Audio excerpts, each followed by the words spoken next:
It's probably no secret that the majority of students that are in a writing workshop right now don't like writing at all. In fact, I'm gonna go as far as to say that they hate writing workshop. They hate the process of writing, they don't understand it, they struggle with it, and therefore, they don't wanna do it. But in this video, guys, I'm gonna be talking about how really understanding and prepping them in reading workshop can help support them in that beginning part of the writing process, which is brainstorming. Let's do it.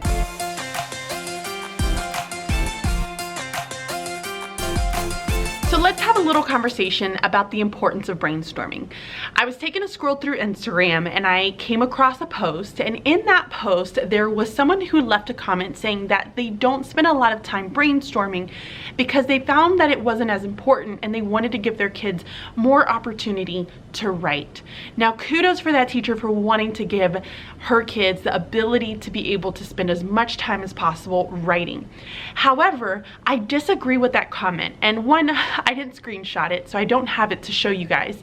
But two, I also didn't want to put that up there because it's kind of one of those times where it's, I don't know, I didn't want to post it up there. But let's talk about this idea of brainstorming. In my opinion, and I think all teachers have different opinions, I feel as though writing is, and brainstorming is like party planning. When you're planning a party, when you're planning out a wedding, the more you spend planning something out, preparing for it, organizing it, and thinking it through as much as possible, the smoother it's going to end up going for you. Writing is just like that. The more we give our kids the opportunity to plan out their writing, the more I think we're going to end up seeing out of them. They're going to give us better quality as far as their writing goes. So I talk a lot about how I have combined my reading and writing instruction into this bridging literacy model. And it's a model that I came up with last year, and I developed it and kind of refined it over time to be able to get kids to start to see the connections between what they're reading and what they're writing. So it's one small group. I don't teach more than one small group for both reading and writing. It's all combined into one group. And I'm able to help kids see that connection. When we think about writing is the application of what they're reading. So that is super duper important. Writing is the application of what they are learning how to read, those skills that they're learning how to read and analyze.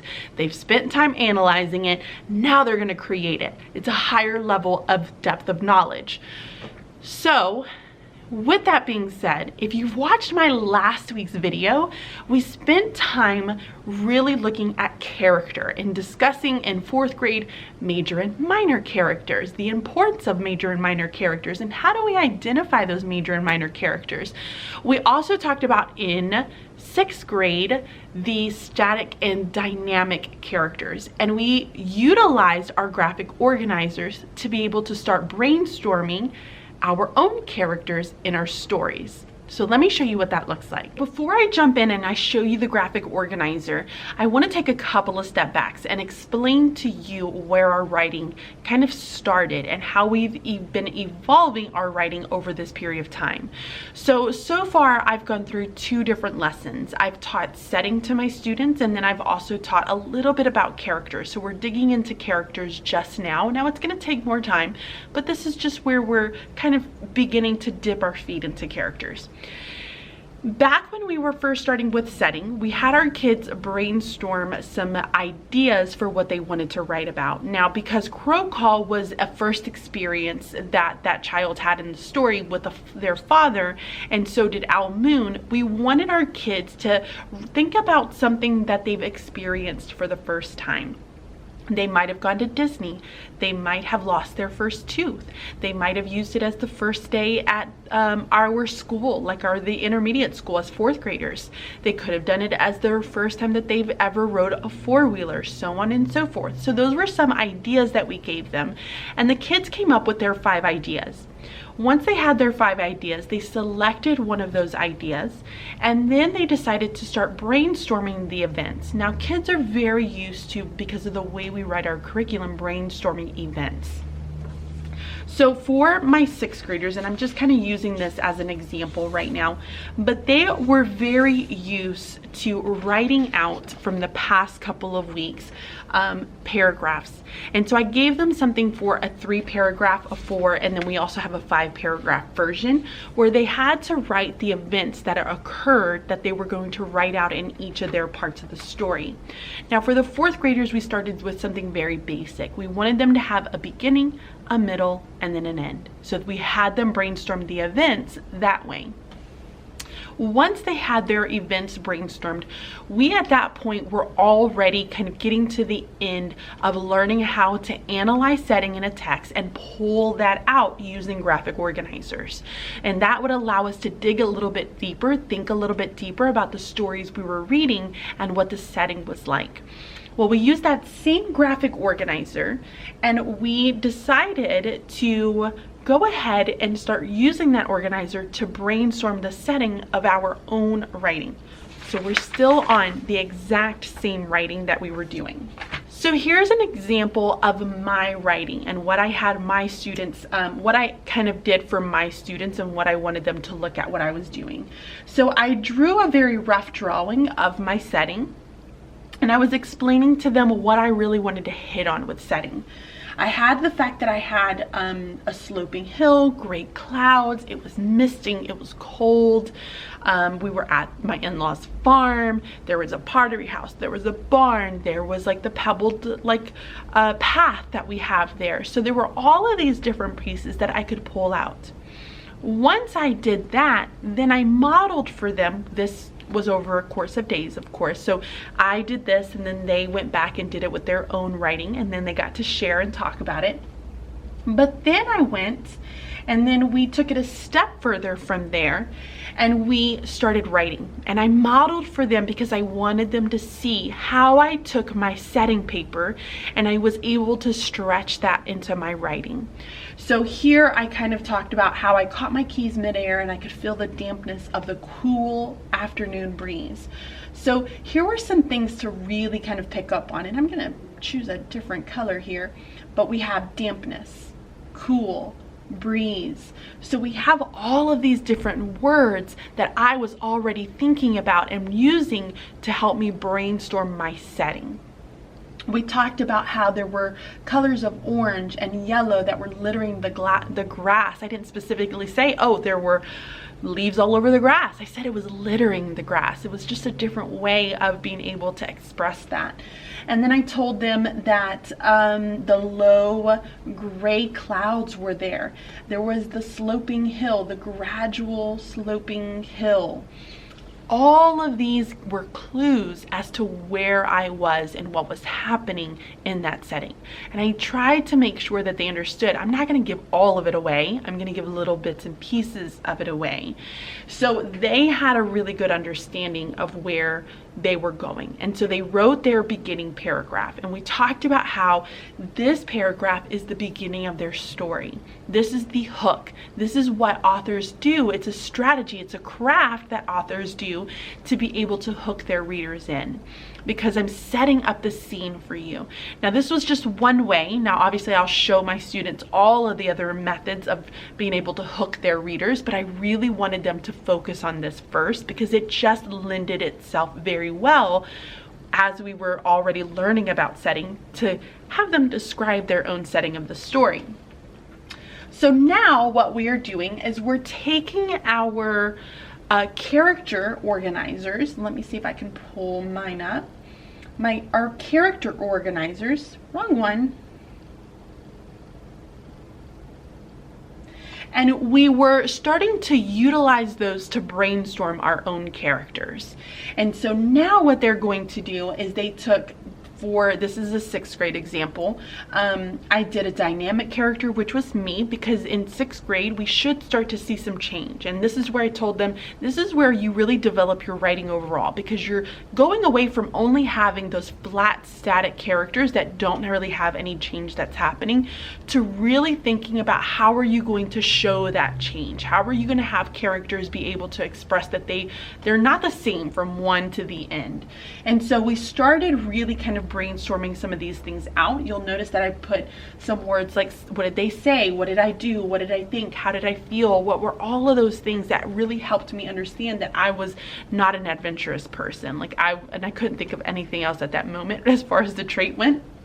But then I started to get a little more brave, and I started to kind of show what were some of the things that I was doing, what was I saying, what was I feeling, what was I thinking, to help kind of show that. Because once we have all that planned out, we're going to start inserting that into our writing. So the kids are in the process now of getting their writing going using all of these graphic organizers. Now you're going to notice I have a lot of graphic organizers, like a ton of them. And the reason I do that is because I need for them to brainstorm different pieces of it to really focus on that. So I really wanted them to be able to plan out their events, because that's important. They need to plan their events out. I really wanted them to focus on setting. So we used a different graphic organizer to help really pull their setting apart in their stories.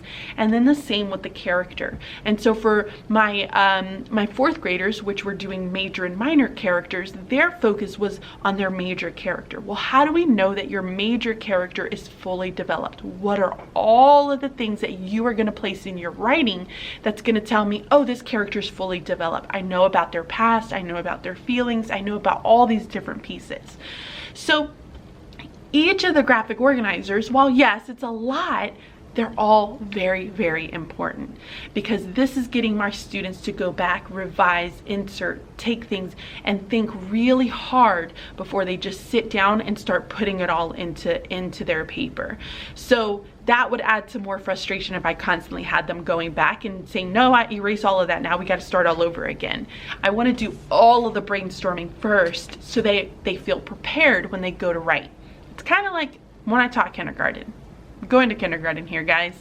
When I taught kindergarten, it was really important that my students had the ability to be able to say what they were going to write about before they wrote it.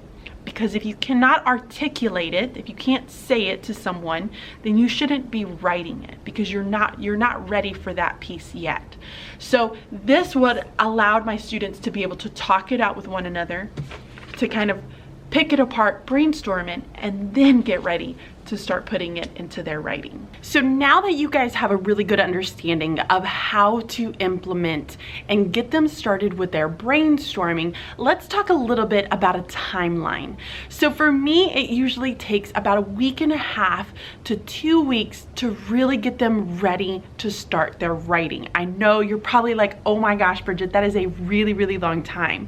But it isn't, because kids need opportunities to really allow all of their thoughts to be organized in the correct way in order for them to be successful in their writing. So here's kind of a general, how do I go about it? So the first day that I would really get them started in their brainstorming, it would be basically on what are some ideas. I just want you to think of 5 ideas. 5 is usually my number. It's just kind of what I do. But I pick out 5 different ideas around a general topic. And this is usually always aligns with my mentor text. Kind of like with Crow Call and Owl Moon, they were both first experiences. So I kind of give them some direction, which the kids really like, but they still have the opportunity for choice and what they would like to write about. So they have kind of that first brainstorm dumping session. Then the next day we come back, this is day 2, we'll come back and I'll tell them to pick a topic. And this is where I want them to brainstorm the events that have occurred in the story. I give them opportunities to talk with each other, and then they brainstorm and they start kind of dumping out all of the events. Now the third day is going to be a revision day, because let's be honest, not every single graphic organizer in the events are going to make sense. Kids need opportunities to also not only just revise their writing, but also revise their graphic organizers. So they will revise their graphic organizer. The next day, it's going to be a brainstorming of a different type. So for instance, this one I did setting first. Setting was where that's kind of what we kicked off with our unit. And so that's what I really wanted them to focus on in their writing. So they brainstormed their setting, and then I gave them again another opportunity to revise. Now we're going on 5 days at this point. So On day 6, I allow them to start writing their hook.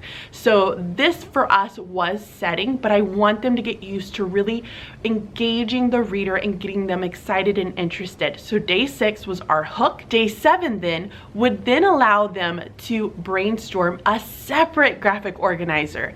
Again, guys, I know you think it's nuts probably to have all of these graphic organizers, but it really helps them refine their ideas. So they have a 7th one, or a 3rd. So they have a 3rd graphic organizer. In this case, it was the characters. And then after that, we revised. And then finally, we were ready to start writing. And we had all of these different elements. We had the topic, we had the events that were in order, that were revised. They had the setting that they really needed to make sure that they painted that picture throughout.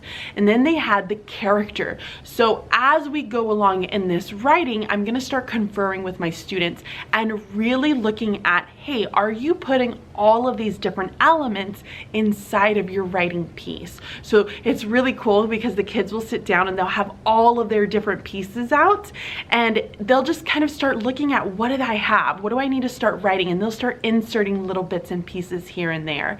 But that's what it's about. It's about getting them to feel successful when they're sitting down and they're getting ready to write, because now my students feel incredibly successful and I don't have to hear the, oh, it's writing again, or I hate writing, or having to fight those big fights with some students because they just don't like it and they really struggle with it.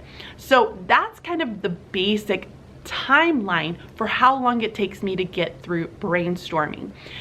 I will tell you this as well. It takes me typically about 3 weeks, at the most 4, in case there's like crazy, like either weather days or, you know, assemblies, fundraisers, whatever might be going on, maybe 4 weeks to get through an entire writing piece.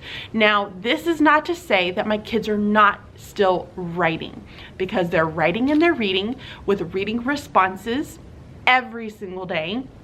They're also having they also have that opportunity to be able to independent write. So that's writing just any kind of story that they want to write.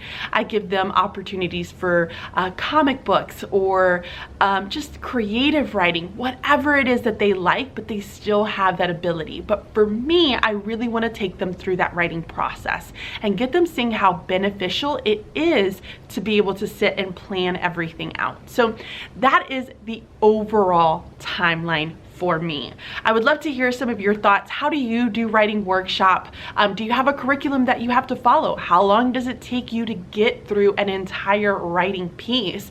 I think these are really great questions that we need to start kind of communicating with one another, because everything varies, and I think we all have our different insights and opinions, and it's okay to say those, and it's okay to share those, because we learn from one another.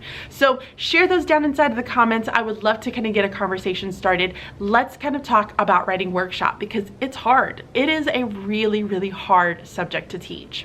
Okay guys, so this is going to be it for this video. I hope that you enjoyed this this writing workshop brainstorming sesh. Like, that's pretty much what it was. Be sure to give the video a thumbs up to help support the channel. Don't forget to subscribe if you are not subscribed. I love talking about literacy, productivity, although I wonder sometimes if I'm very, very productive, but I love talking about it, and I love talking about personalization and really personalizing that learning experience for your kids. So subscribe if you have not. If any of those things interest you, hit the bell for notifications every time I upload a video, and I will see you all next time.